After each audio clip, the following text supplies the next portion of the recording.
journalist. He did some graduate studies work in religious studies at University of California, Santa Barbara, and then decided the academic track just really wasn't his life passion, and he sort of found what to me is a very fascinating, pretty compelling career path. We're at 30 years later, or earlier. I might go that way myself. But anyway, he's written a lot about religion and resistance in Harper's, The Nation, the New York Times, the Chronicle of Higher Education. He's the editor of an online literary magazine, Killing the Buddha and Waging Nonviolence, daily source for people-powered news. He's also the author of God and Proof, the story, the search from the ancients to the internet, which I think you've got cards on your seats there that pertain to that. And Thank You, Anarchy, Notes from the Occupy Apocalypse, and these were both published last year by the University of California Press. He's going to speak tonight on why the world needs religious studies. It's an article that he's developed initially, has presented, and it's available on the, I guess it's on the internet at someplace, I'm not sure, but really compelling discussion in that article about the importance of religious studies in contemporary academia and how that can play out in the context of civic life. And so, given that we're trying to revive a religious studies program that's been dormant here for almost a quarter century now, we thought he'd be a wonderful speaker for us. And so, Nathan, welcome again to OSU, and for your remarks.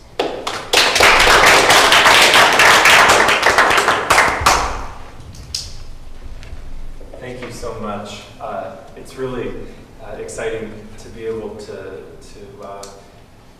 try to provoke a discussion about this subject while I'm here, and to do so in the midst of a moment where there are real stakes at this university, stakes about the future of the study of religion in a public university.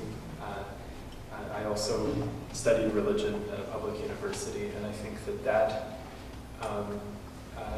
question of the place of the study of religion and the relevance of it and the need for it is really important to articulate with more clarity than I think is often done. I hope that this presentation comes across in part as a bit of an expression of devotion to this field that gave me so much and that I'm so grateful for, that I came into in college at Brown University and then continued at UC Santa Barbara. But then I also hope it's a bit of a provocation about what we might do differently in approaching and in constructing this field. So I'd like to start. Oops. How do I get out of it? Hold on. I'm going to start. I can't figure out how to get rid of that thing. Maybe you'll try it once more. There we go.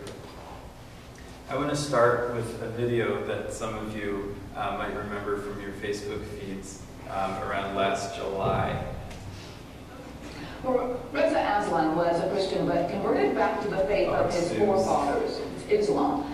He has now written a book about Jesus. The book has become controversial as it calls into question some of the core tenets of Christianity. And the book is called Zealot, The Life and Times of Jesus of Nazareth. And Reza joins me now from Los Angeles. Welcome. Thank you for having me. Well, this is an interesting book. Now, I want to clarify, you're a Muslim, so why did you write a book about the founder of Christianity? Well, to be clear, I am a scholar of religions with 4 degrees, including one in the New Testament and fluency in Biblical Greek, who has been studying the origins of Christianity for 2 decades, who also just happens to be a Muslim. So it's not that I'm just some Muslim writing about Jesus. I am an expert with a PhD in the history of religions. But I have been obsessed with Jesus. The question, why would you be interested in the founder of Christianity? Because it's my job as an academic. I am a professor of religion, including the New Testament. That's what I do for a living, actually. So, I mean, it would be like asking a Christian why they would write a book about, Islam. I mean, I'm not sure about that. But honestly, I've been obsessed with Jesus for really 20 years. I've been studying his life and his work and the origins of Christianity, both in an academic environment and at a personal level for about 2 decades. And just to be clear, this is not some attack on Christianity. My mother is a Christian. My wife is a Christian. My brother-in-law is an evangelical pastor. Anyone who thinks that this book is an attack on Christianity has not read it yet. I want to read you some quotes from the... Yeah, I'll leave it at that. But just raise your hand if you saw that. How many people here saw that one? Okay, so kind of a few people. But this thing went crazy viral on the internet, right? So this thing spread all over the place. BuzzFeed, the arbiter of virality on the internet, spread it around saying, is this the most embarrassing interview Fox News has ever done? And then finally, a few days later, Fox News caught up and the Washington Post caught up when they noticed that this interview helped push this book, Zealot, to the top of the New York Times bestseller list. And I think this is an interesting place to start because there's a kind of odd tension going on in that conversation. And it's taken me a while to put my finger on it, and I'm not really sure I have yet. There's like a grating awkwardness about that interaction. On the one hand, Lauren Green, the Fox News host, doesn't seem to get why a Muslim would write a book about Jesus other than with a polemical purpose, right? And that segment, by the way, is 9 minutes long, and she just keeps asking the same question over and over and over. But at the same time, Aslan himself is a little uncomfortable too. He's very defensive about his credentials, to the point of actually a little bit overstating the reality of his credentials and his background, and feeling the need to justify the existence of the even possibility of studying religion in some kind of way that isn't necessarily solely polemical or personal. And then there's this question, something about that tension went crazy. It did something for people that made them want to spread it around all over the place. And I'm still kind of figuring out what that is. But it does point to something. It points to an energy, a curiosity, a demand, a need that I think we would do well to try to identify more clearly, to put our finger on, try to understand. Why is the relationship between religious studies and the world, as reflected in this clip that spoke to so many people, so awkward? So I'd like to explore that with you tonight. So here is a really gross and oversimplified and super arbitrary history of the study of religion. The process by which these different fields, of which these are only a few of the fields, kind of become cobbled together into something called religious studies, which comes to seem legitimate enough to have a name in a department or a sub-department or a program. So we have people like Max Mueller writing things not in a religious studies department, but doing things that would later be called religious studies in the 19th century, and sometimes even earlier, developing a kind of science of religion, a way of thinking about religion that is not necessarily itself religious, but that describes the religious. And then a kind of watershed moment in the United States, and there's a whole other history in Europe as well. Mircea Eliade arrives at the University of Chicago Divinity School, and he articulated at least one very influential way of thinking about what the study of religion might mean, which he referred to as history of religions. And this is one that later provoked a lot of backlash, but was still really important in instituting this in American higher education. And then, of course, 1963, the Supreme Court makes a decision about what constitutes suitable discussion about religion in public education. That is, when it is presented objectively as part of a secular program.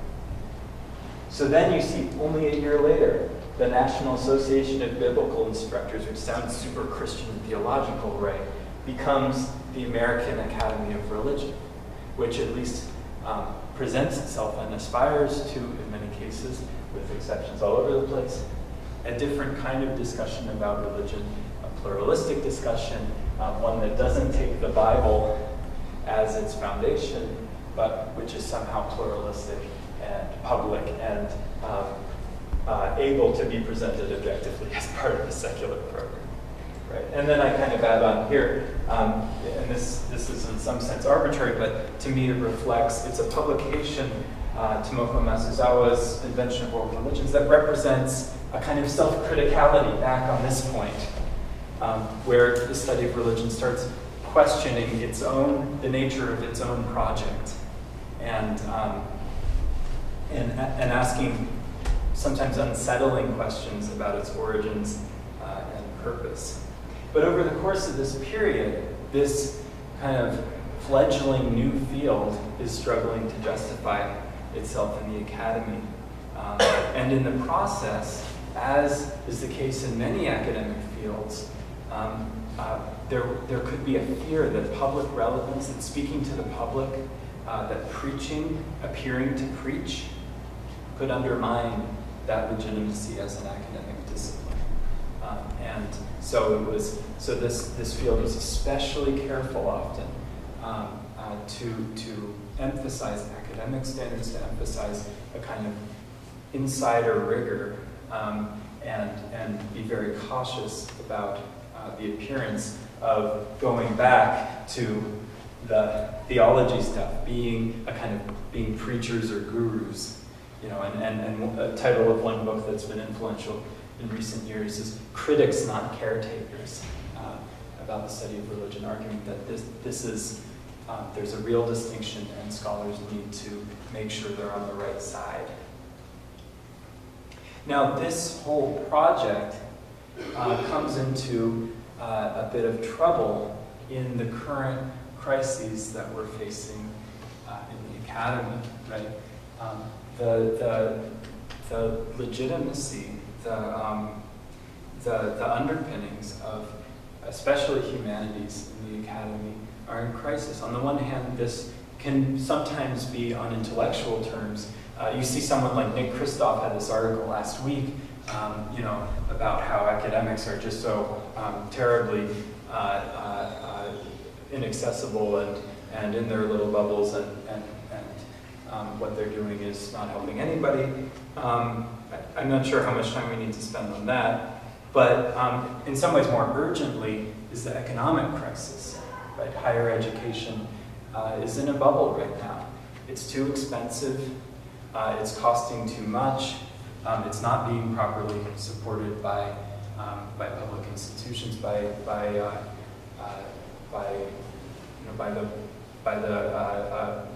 the government, and this is having an impact. It's becoming increasingly privatized. Things that have clear market value are being privileged above things that have humanistic value, and this poses a real challenge to religious studies, and it's caused a lot of our departments to lose ground. And I'm going to argue here something not terribly shocking, but hopefully I'll do it in a way that's useful, that it's time to look beyond the academy a little bit, to situate ourselves in a broader world as we reconsider what the role of academic religious studies might be.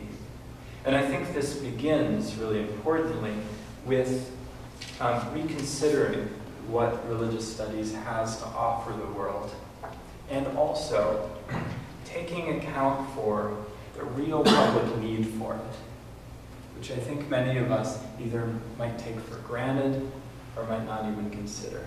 That we might just assume that nobody cares about what we do, that we might assume that the Academy is the only place where our interests matter.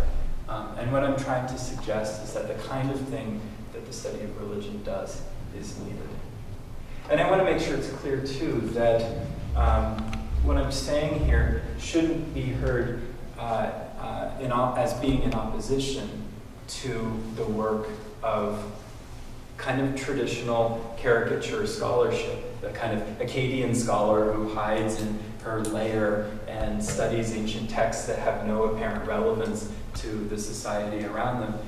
I think we all have to, at least I begin with the recognition that that is important work. And part of the reason for reclaiming the public relevance of religious studies is to help justify that kind of work, that kind of hard, long scholarship that doesn't have short-term outcomes in the way, again, that we tend to expect if we're looking only through a market-driven lens. So to move on, I'd like to ask a bit of a question. Is that all right? So who would you name as the most influential scholar of religion in the past decade? John Dominic Crossan. John Dominic Crossan, okay, biblical scholar, influential, and actually very influential for Reza Aslan's book. Aslan's book is in some sense a kind of gloss on Crossan's legacy. I say Juergensmeyer, actually Reza Aslan's professor at Santa Barbara, who rescued him from the religious studies department that rejected him after he started writing best-selling books and got him his PhD in sociology, which he misrepresented.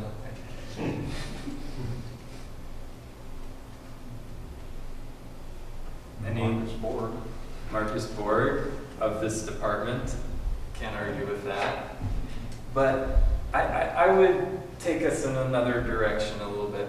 Karen Armstrong. Karen Armstrong, okay, getting a bit more ambitious here about our public significance. She did, after all, do a TED Talk. Actually won the TED Award.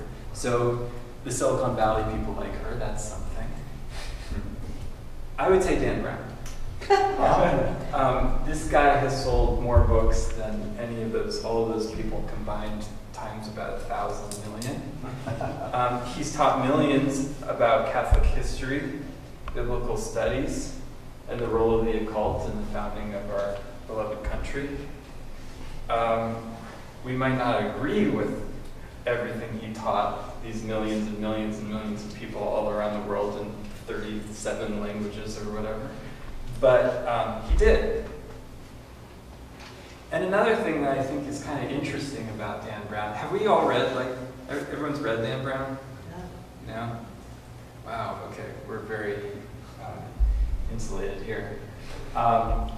His main character, the hero of the books that spent so many months atop the New York Times bestseller list, far more than Reza Aslan's even, is a religion professor. The hero of these action-adventure thrillers is Robert Langdon, a professor of religious symbology at Harvard University, as it says on his backdrop there. Represented, of course, by Tom Hanks, the representation of all that is pure and good and white and male in American society. This discipline doesn't exist. Religious symbology does not exist. But if it did, it would be religious studies. Again, I think in this we see an indication of a sense of mystique, a sense of craving for what this field is, a need for it, a fascination with it, but also an astonishing ignorance about it and what it might look like and what it's even called. I mean, he didn't even bother to look at the Harvard website and see what the departments are actually called. And this is something that I noticed just anecdotally a lot when I left the Academy and moved to New York and started writing for various publications and engaging in a different kind of public discourse. People don't know that the work we do in religious studies is even possible. They don't really know it exists. And I started to feel, on the one hand, this was kind of cool, because I was like, oh, great, I get to just like say stuff that I learned in my introductory religion class, and everyone's like, whoa, that's such a different way of seeing things. But on the other hand, it made me sad, because this discourse that I was trained in, that I feel so grateful for, that I learned so much from, was just not available to so many people. I think it's also confidence-inspiring to consider this famous quotation from Karl Marx, that the critique of religion is the basis of all critique. Now, of course, he meant like torpedoing religion is the basis of torpedoing everything else. But I think there's also a sense in which, critique doesn't necessarily mean torpedoing. An art critic is not just out there to torpedo art. And I think there's still a truth in the sense here that there's a certain way in which religion can be a lens through which one can experience almost anything in the world and encounter and interpret almost anything in the world. It's not the perfect lens for everything, but I found it remarkably durable in working as a journalist, encountering all sorts of different things, and finding that what I learned in, say, the critique of religion is valuable and provides fresh insights. So we often talk about our academic work. We tell undergrads when they ask, why am I doing this? We say, you're learning critical thinking, right? This is a common thing to articulate. But I think that is often a cheap excuse, and we need to push a lot further than that. We need to get into that word, critique or critical or criticality, and say, what do we really mean by that? After leaving the academy too, it started to become clear how uncritical so much of the critical thinking I had been taught can sometimes be. That there was, there was so much of value I learned, there were so many ways in which it wasn't being critical about itself. And so it's all the more important to identify what kinds of criticality are we really learning here, and of what value are they? And meanwhile, I found myself using my religion training, my training in the study of religion every day as a journalist. I started to think of religious studies as a kind of hack, if we want to use our Silicon Valley language. It's a set of tools and a set of intuitions for taking things apart and putting things back together again in the world, for understanding how social systems work, for how spiritual systems work, for how our society functions. And I'd like to articulate a few of the different tools that I keep in my little hacker tool belt that I've kind of managed to identify in the course of my work. And I hope that this won't just inspire you to write these down, but to think of your own and to reflect, if you're involved in the study of religion, to reflect, or in the study of whatever, to reflect more specifically on the hacker tools that you've been learning and developing. The first that I'll bring up from religion, this is a word beloved of my department at Santa Barbara, is epoche. Right? It's a Greek word, and it means something along the lines of bracketing or suspension. And in the study of religion, this comes out of the phenomenological tradition in continental philosophy. But for the study of religion, this has come to mean a sense of putting aside the question of, do you agree with the other's belief system, right? That might not be the most interesting question you can ask, to be constantly out there as Richard Dawkins, swashbuckling with the religious others that you encounter in the world. That maybe the more productive way to approach them is to recognize that there are some differences, put them aside, and explore and try to understand those differences. To not become obsessed with difference, but to immerse oneself in it and see what follows. And this is a strategy, I think, that has been used since time began by traders and diplomats. This is how people work across cultures. It's a powerful skill. It's a powerful thing to learn, and it's not something that everybody knows how to do.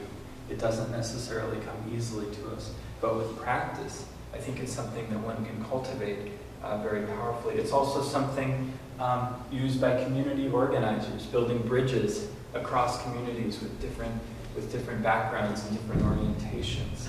It's an ability to put aside what seems like the most important differences and build on the basis of a deeper understanding.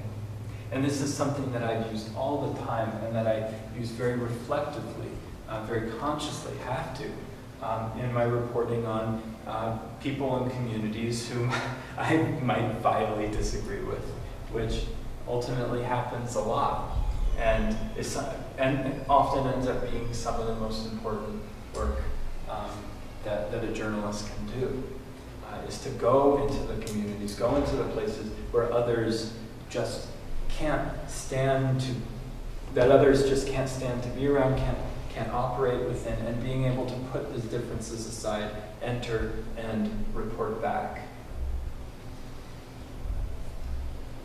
A second little lesson comes at least into religious studies, this notion that the map is not the territory. Through one of Mircea Eliada's descendants at the University of Chicago, J.Z. Smith. What this means in the study of religion is a kind of cultivated caution around misleading categories, taxonomies. So for instance, take something basic. One learns pretty quickly when studying, say, Christians and Muslims, that sometimes a Christian and a Muslim will have more in common than a Christian will with another Christian, right? I've seen this, for instance, in my reporting on Muslim creationists in Turkey, right, who find all sorts of common cause with American creationists. And they've built these decades of relationships, and they share many of the same sensibilities and commitments, even though they belong to historically very different religions. If all you're focusing on is the map of Christian and Muslim, you're not seeing another kind of map. You're not seeing what's taking place in the territory.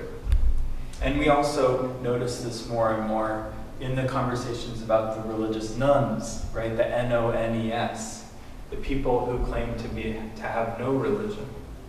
You know, that sometimes that claim is kind of misleading too. That claim can be a disavowal of what, in some senses, does have a religious origin, or can be considered in religious terms.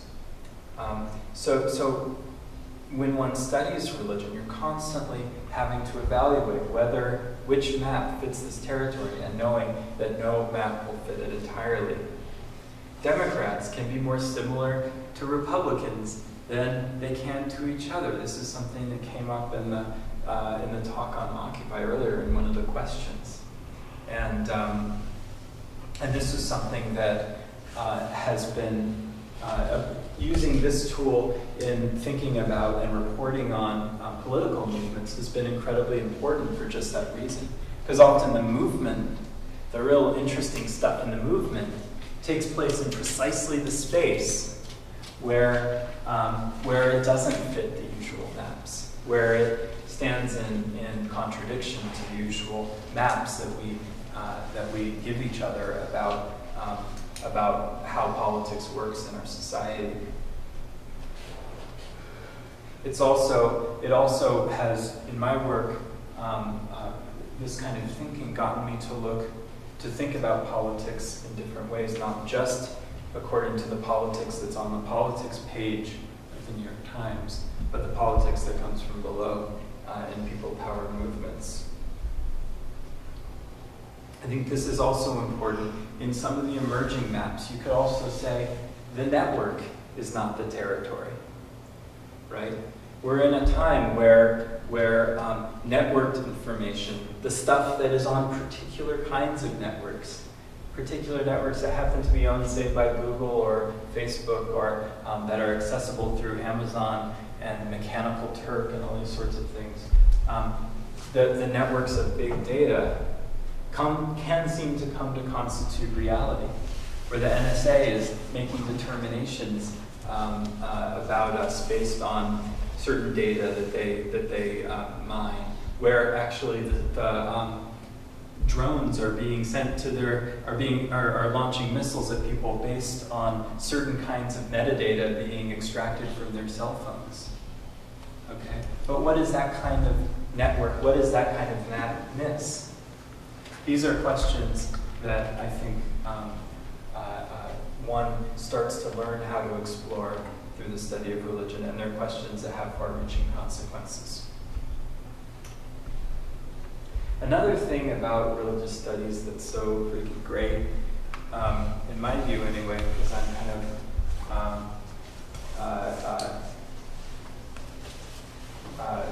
all over the place intellectually, is the dexterity of the field.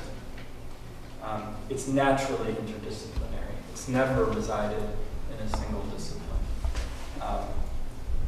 It's focused around a complex and often moving subject, a subject whose definition itself is always in dispute, right? Mathematicians and physicists and historians have a certain set of tools that they tend to use. There are always debates and boundaries and so forth about what that might mean. But for religion, for the study of religion, there is no single set of tools. It's always a willingness to use many disciplinary tools and to communicate with one another to understand the subject better. In the process of doing that, I think we learn really well to wrap our heads around different methodologies, languages, and cultural contexts, and to do so really quickly and without getting too ruffled about it. And that's a really important skill.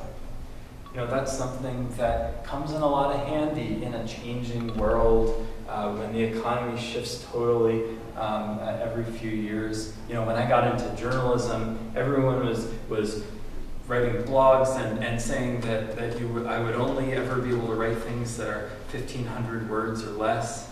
Now it's totally shifted. Now everything is either tweets or long form, and the ground is always changing. And I think in an economy and in a world like this, the kinds of skills and the kind of dexterity we learn in the study of religion can be really valuable.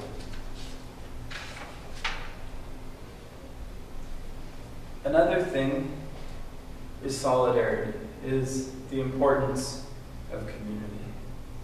And we live in a society and an economy that really privileges the individual and individual choice. So sometimes delusional degrees. But scholars of religion in the midst of this always get some kind of training in the power of community and culture. Emil Durkheim, one of these early, he was a sociologist, but he was maybe the first person I read in my first introduction to religious studies class.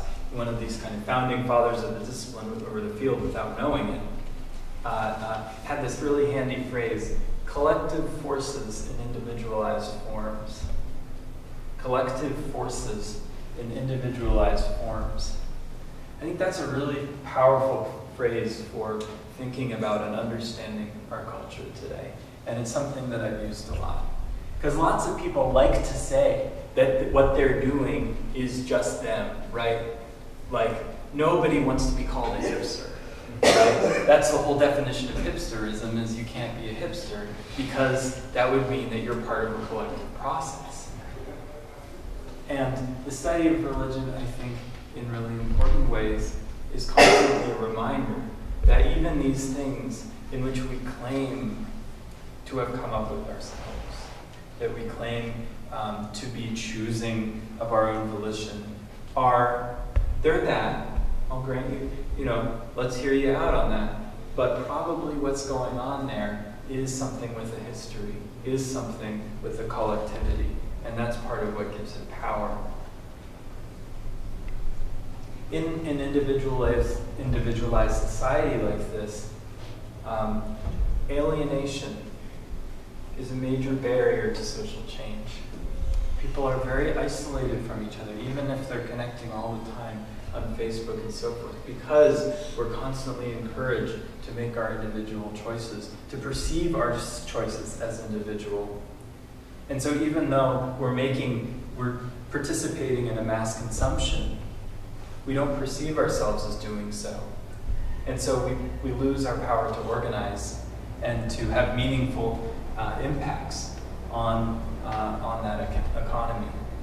And therefore, I think it's really urgent that the study of religion offers, as do other fields, but in a particular way, the study of religion offers a kind of antidote, a way of seeing collectivity in balance with individuality, to seeing history even when it's being disavowed.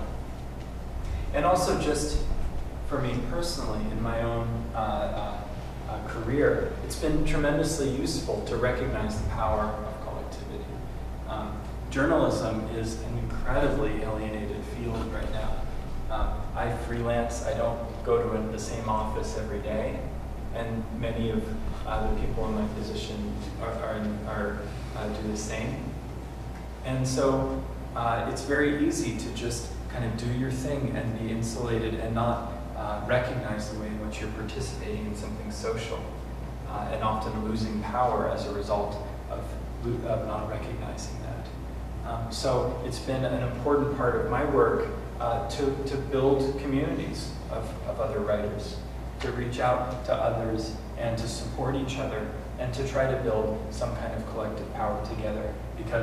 In part because this work taught me about the power of collectivity, and that you can't escape it in a sense. You're either aware of it and you're doing it consciously, or it's being done to you. That's the collective forces in these individualized forms. Another thing that we learn a lot about in the study of religion, again, we learn about it in other places too, but in a particular, in a special way in the study of religion, we learn to be attentive to stories. In particular, to the subtle differences between different tellings of stories. Right? We look at sacred texts all the time. What's the difference between Matthew, Mark, Luke, and John? What do those differences mean? What do they say about who these authors are speaking to? Those kinds of analyses are incredibly important and incredibly powerful. Becoming fluent in those differences and in their consequences can be a tool for transforming a dominant narrative, for taking a common mythology that the society shares and twisting it a little bit, hacking it a little bit, to reveal a truth that the mythology had so far been covering up.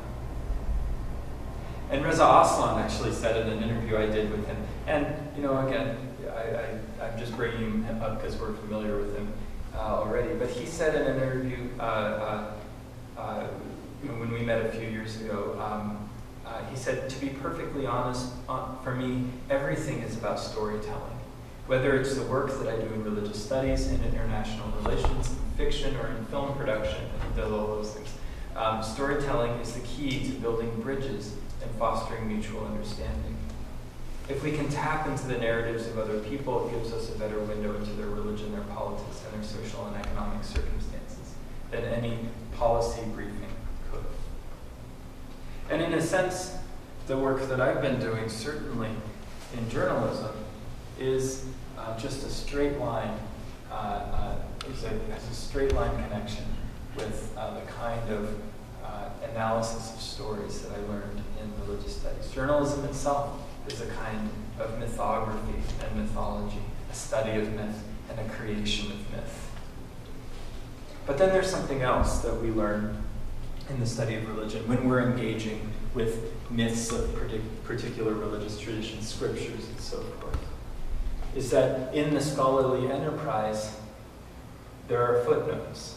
This is a distinction that Bruce Lincoln had in his book Theorizing Myth. At the end, he takes up this question: what's the difference between scholarship and myth?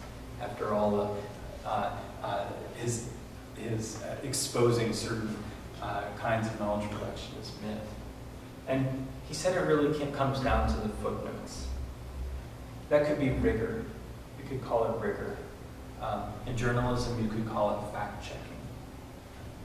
And I think it's important for us to reclaim what that rigor, those footnotes, that fact-checking, should really be all about. It doesn't necessarily have to be about limiting our community, limiting our audience. So often, you talk about writing a new book and someone says, well, does it have footnotes? And you say, no, I want it to reach a popular audience. Well, actually, I suspect that footnotes came about in order to broaden the audience, the potential audience of a work. Because here you're saying, this is not just me speaking my opinion from my community. I am articulating something that is verifiable, that should be relevant to any of us. I'm tracing my steps. So I think there's a way in which we can reclaim the footnotes that have been the bane of a certain kind of inaccessible academic prose, and recognize that there's a sense in which they should allow us, give us license to open up, to speak even more broadly. Maybe that means coming up with new digital formulations for what a footnote might look like, and how to do it in a way that doesn't bog us down and insulate us.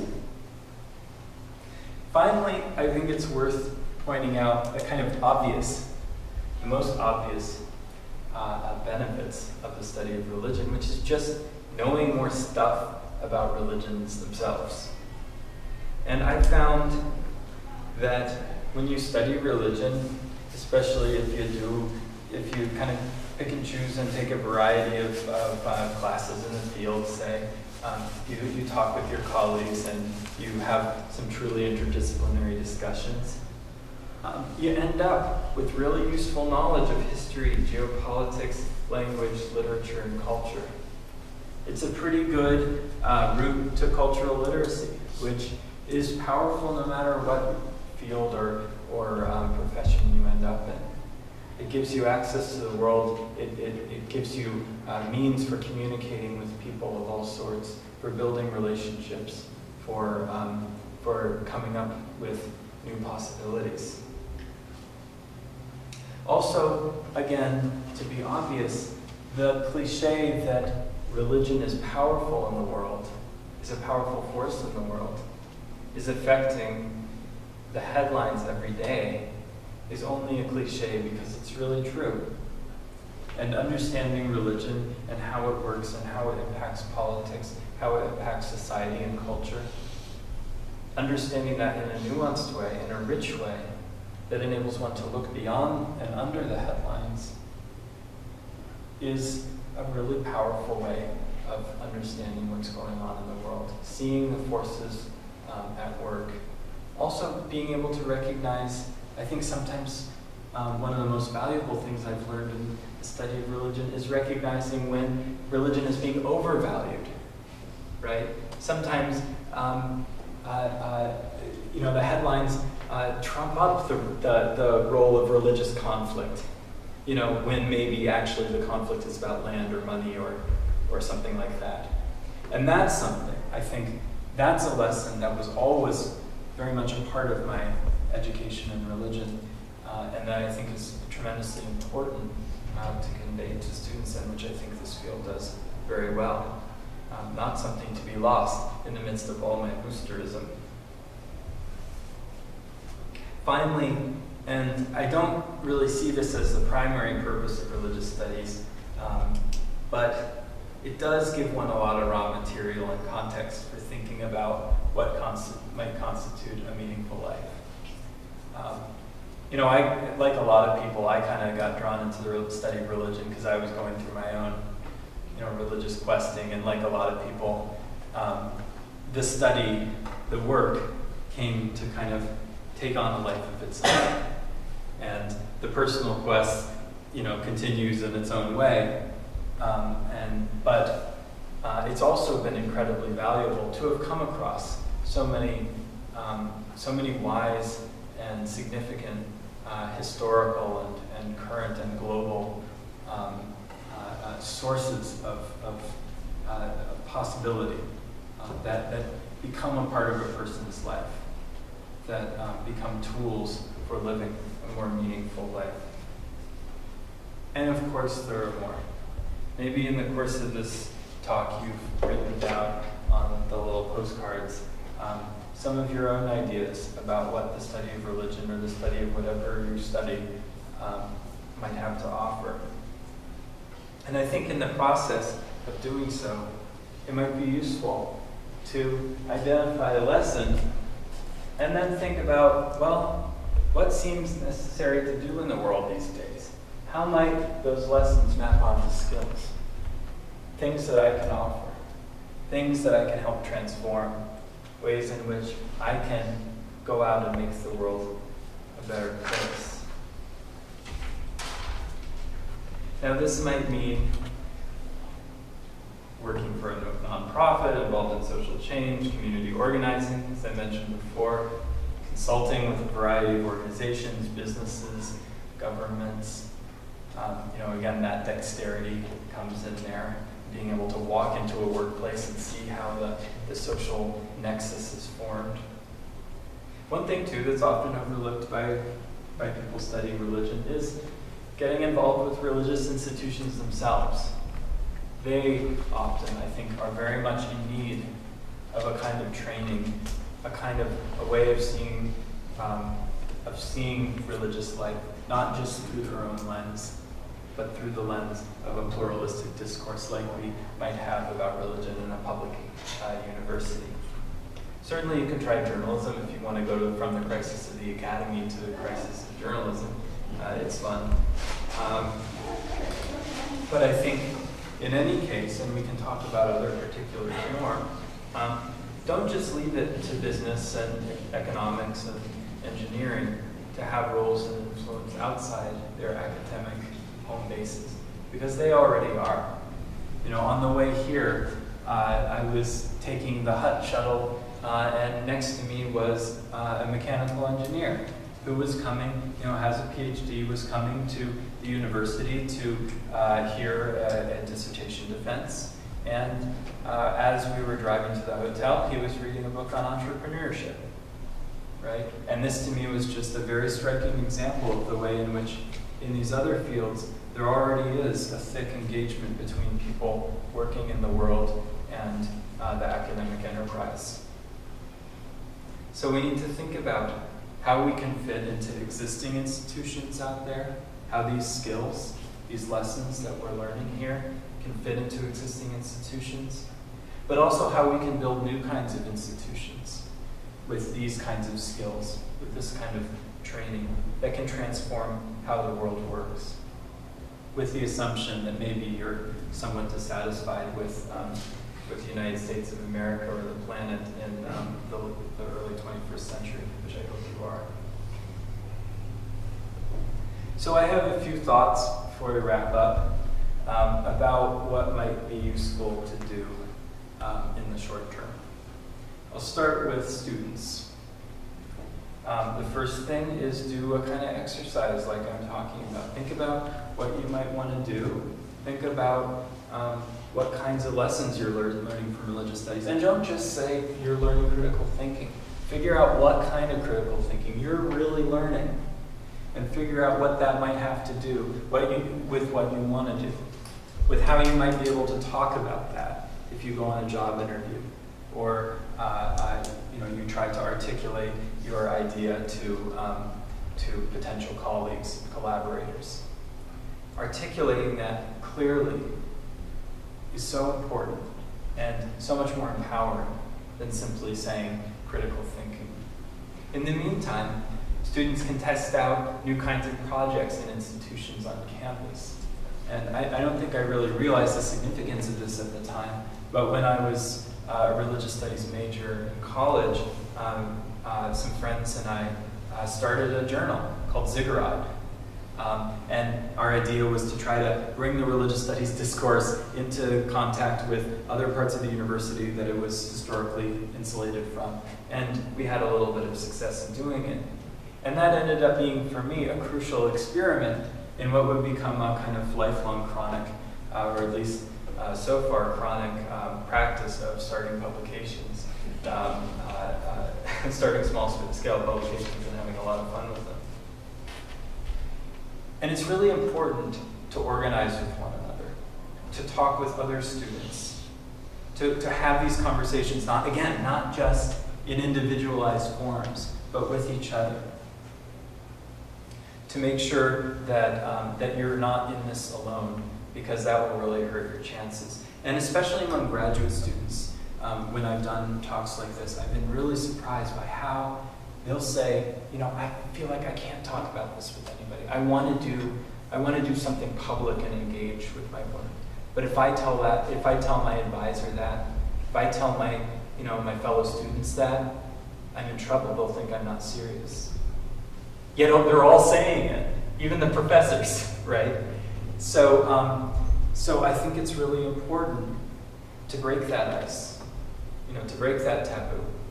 Figure out how you can start talking with one another about what is of value in what you're doing and how you can let that value shine in the world.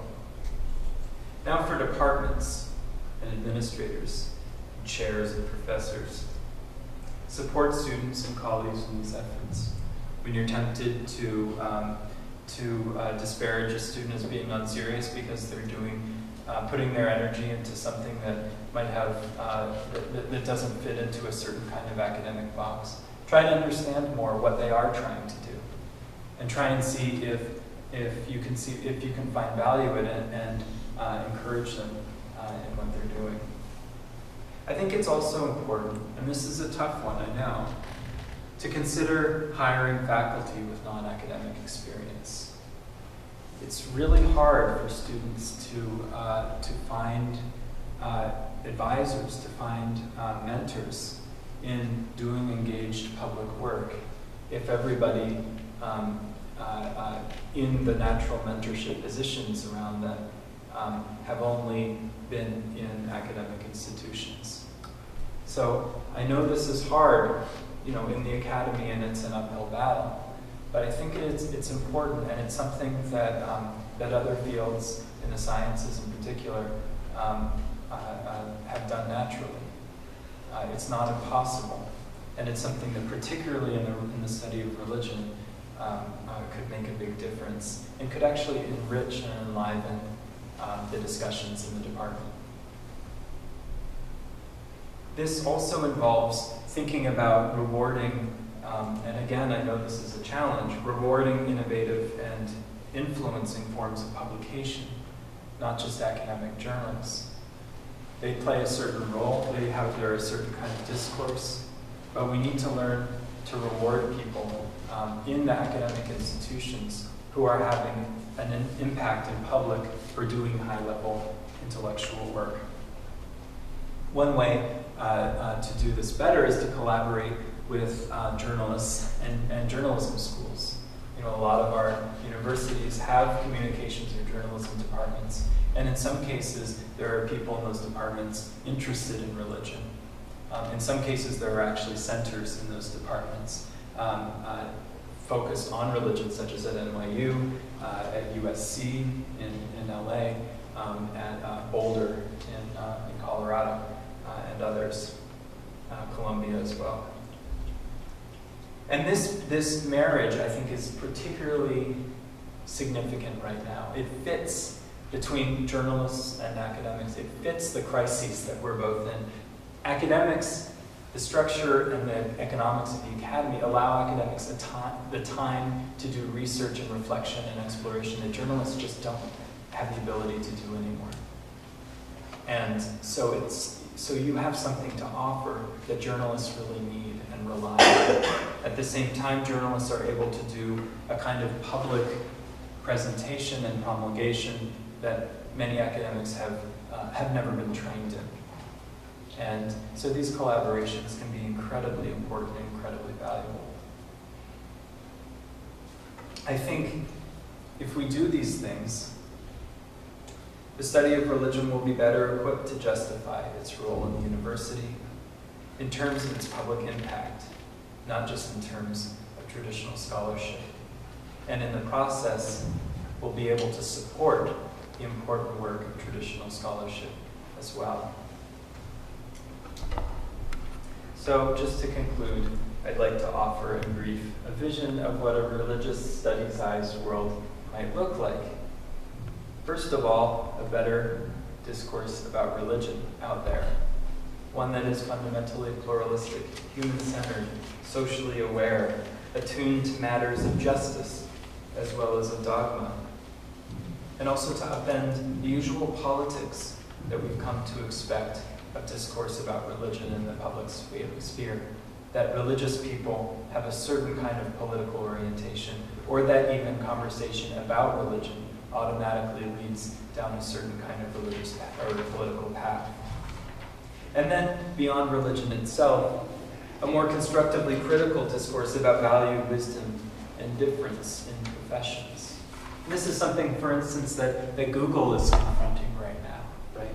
And if Google's doing it, it must be important, is that there's just been this controversy over a conference where people at Google presented the ways in which they're practicing Buddhist-like mindfulness and furthering their productivity. And some Buddhists start protesting, and they are just completely baffled. Why would Buddhists be concerned that we are using their practices for the sake of our corporate productivity? Well, I think if there were some people who were trained deeply and richly in the study of religion, those kinds of problems would present themselves a little bit earlier.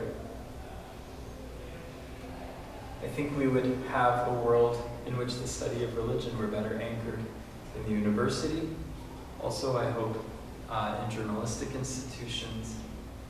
And even if Reza Aslan's interview might not go quite so viral, I think the world would be a better place. So thank you very much, and I hope I've left some time for discussion.